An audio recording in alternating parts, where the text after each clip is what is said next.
is when I'm healing a dog, I drop my head forward a little bit. My body is kind of a little bit forward because I'm looking out this way, and I'm trying to look, say, about where that mark is, where that dirty mark was, where there was a piece of tape there at one time. Yeah.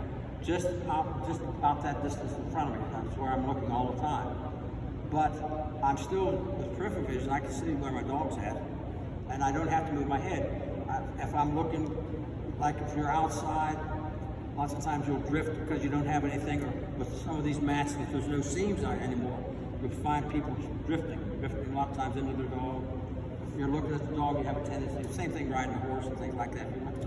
You're driving a car, you'll drift if you're looking one way. So I don't want to be moving my head other than when I'm turning or when I'm cueing. So I want to keep my head straight. And this way, if it's something, if it's someplace where I think I might drift, I'm going to find someplace ahead of me before I start where I've got a target to go to walk to. If you're outside, if you're training, and I got this way back when I was showing a lot outside, I would always find where they're healing, and then I would go where they're starting, and I'd look, and I'd find something straight ahead of me that would be my target. And then when I turn, I'd quickly find something out there where my target. So that as I'm going, my head's here, all I have to do is lift my eyes and look back, lift my eyes and look back. And this way I'm going to be staying nice and straight when there's no seams or no things that's helping it. Okay. And so because of that, I drop my head a little bit, but when I stop, I straighten. In other words, if I'm healing the dog forward, I'm like this, I'm looking here. That's exactly. You see, you're straight, and that's part of your healing system. Yeah. Now here, my left foot's going out, so when I'm going to haul, so I haul on my left foot. That's when I start to straighten. By the time I bring my other foot up the mat, I'm standing straight.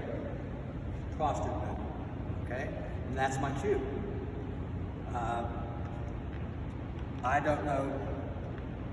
Other cue might be something, and I try to stop on the same foot all the time, the same way. There's certain times that you might get in where you can't, and you just do the best thing. Same thing with about turns. Lots of times, some judges will run you into the gates, and you don't have room to do. Especially if you have a fast dog. Yeah, and you don't have room to do the regular footwork that you would do, and leave the dog room to get around you because of the gates.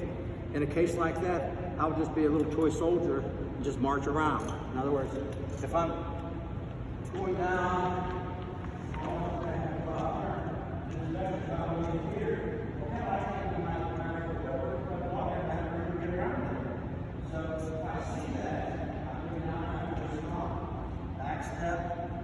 turn my head, because there was a fall in my head.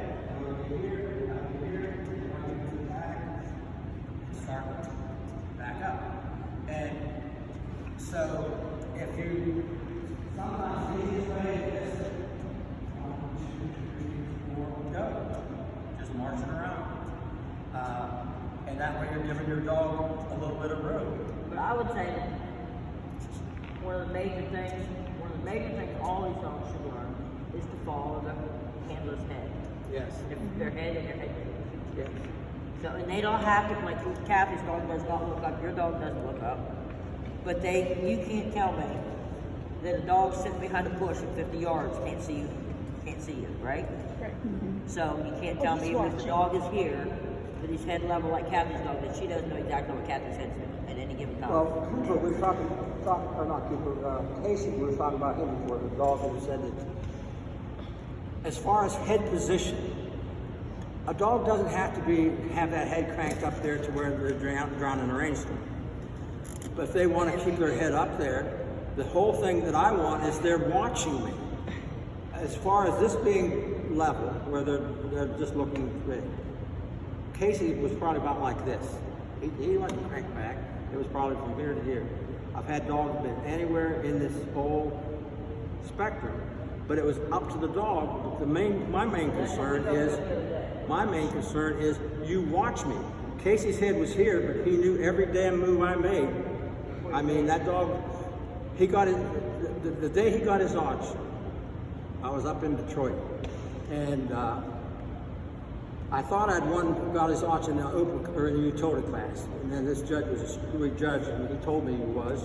Afterwards, he hit me, knocked me out. I had the best run, but two ladies with gold with a half a point ahead of me, they had to run off for first and second. I ended up third because the judge placed me third, and I thought, oh, that would have big class. I'd have finished my arch then. I only needed, I think, 4.3 points or something like that. And he said, I want to talk to you afterwards. Well, after he played and give the ribbons out, he came over to the table and he said, and he had one of these score sheets that had the diagrams.